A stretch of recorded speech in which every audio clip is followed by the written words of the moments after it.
की शादी। शशि की सौतेली माँ ने उसकी शादी की तो बड़े घर में, लेकिन पति कोई काम न करता। आप ससुर जी के साथ काम पर क्यों नहीं जाते? अब हाँ जाऊंगा, लेकिन कल से। आज जरा मैं दोस्तों के साथ घूमने जा रहा हूँ। शशि के 2 बच्चे होते हैं, लेकिन रमेश का हाल वैसा का वैसा ही रहता है। एक दिन, सुनिए ना, बच्चा रो रहा है, इसके दूध के लिए पैसे नहीं है। अरे तो पिताजी से ले लो ना। क्यों? अगर आप में कमाने की क्षमता नहीं थी तो शादी क्यों की? तभी घर आई बड़ी ननद बोल पड़ती है।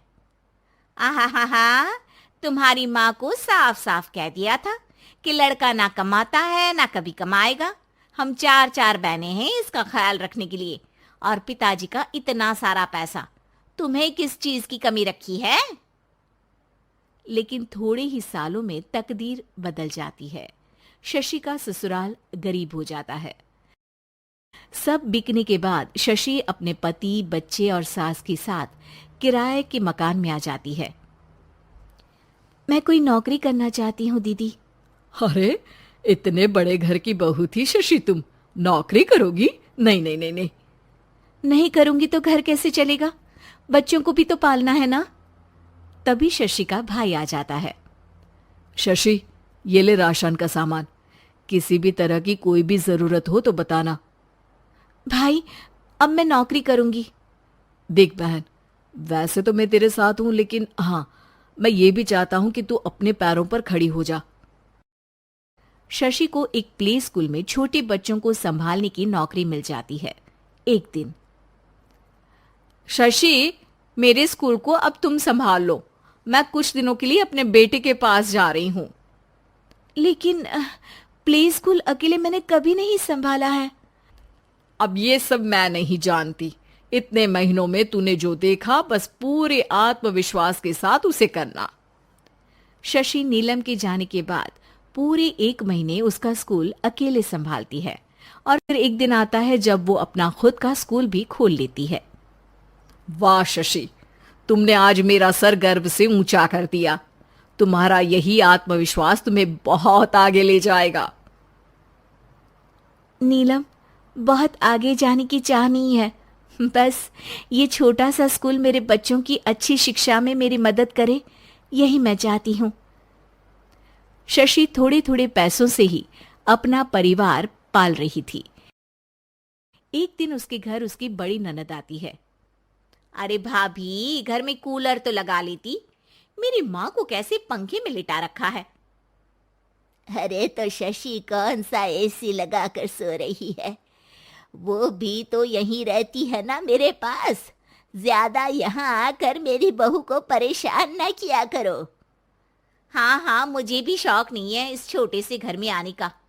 मैं तो बस ये बोलने आई थी कि मेरे बेटे की शादी है तो ननिहाल का जो नेग होता है वो ले आना। हाँ हाँ, जितना बनेगा कर देंगे, और ना हुआ ना तो वो भी नहीं करेंगे। तभी शशि बोल पड़ती है। अरे नहीं नहीं माँ जी, रीटा घर की बेटी है, उसके ससुराल वाले उससे शादी पर पूछेंगे कि मायके से क्या मिला। रीटा, तुम मुझे सामान की लिस्ट भेज देना, मैं पूरी कोशिश करूंगी कि तुम्हारी हर डिमांड को पूरा करें। अच्छा, मैं खाना लगाती हूँ। शशि ये बोलकर किचन में चली जाती है। धीरे धीरे कर शशि किसी न किसी तरह अपनी सारी ननदों की डिमांड भी पूरी करती, बच्चों की ख्वाहिशें भी, और उनकी पढ़ाई के लिए पैसे जोड़ती। एक दिन जब शशि का बेटा 12वीं पास करके आता है। माँ, अब तुझे काम करने की जरूरत नहीं है। मैं अब कोई ना कोई नौकरी करके पढ़ाई भी साथ कर लिया करूंगा। शशि को लगता है कि बेटा और आगे पढ़ाई करे, लेकिन वक्त की मार के कारण वो बेटे को काम के लिए हाँ कर देती है। अब बेटा एक बैंक में चपरासी बन जाता है। है लड़का, देखने में तो बड़ा अच्छा है, अंग्रेजी भी पटर पटर बोलता है, फिर चपरासी क्यों? लड़का सारी बात मैनेजर को बता देता है। अच्छा, तो मैं तुझे एक मौका देता हूं। तू यहां रहकर दूसरे डिपार्टमेंट का भी काम सीख। अगर तू किसी एक का भी काम अच्छे से सीख गया तो मैं तुझे यहाँ टेबल चेयर में बैठने वाली नौकरी दे दूंगा। लेकिन एक दिन शशि की ननद उसे फोन करती है। अरे भाभी, देखो मायका तो मेरा तुम लोगों से ही है। मैंने आपके बेटे और मेरे भतीजे प्रदीप के लिए यहाँ एक नौकरी देखी है, पूरे 5,000 मिलेंगे। वैसे करता ही क्या है, चपरासी ही तो है ना। कोई बात नहीं रीटा, मैं उसे इस शहर के बाहर नहीं भेजना चाहती हूँ। बाकी वो शाम को आएगा तो मैं पूछ लेती हूँ। वहीं प्रदीप मैनेजर की बात से खुश हो जाता है और मैनेजर के काम पर ही नजर रखने लगता है। वो उनकी तरह के पेपर पढ़ता, काम करता और आने वाले लोगों की बातें सुनता। एक दिन बैंक में ऑडिट वाले आते हैं। ये गलत है, पूरी बैलेंस शीट नहीं मिल रही है, कहीं ना कहीं गड़बड़ है। ए मैनेजर, क्या करते हो? बैंक के पैसों का हिसाब सही नहीं है। मैनेजर के पसीने छूट जाते हैं। तभी प्रदीप वहां जाता है। अब क्या मैं ये बैलेंस शीट देख सकता हूँ? अरे बेटा, मजाक नहीं, जाओ पानी लेकर आओ एक गिलास।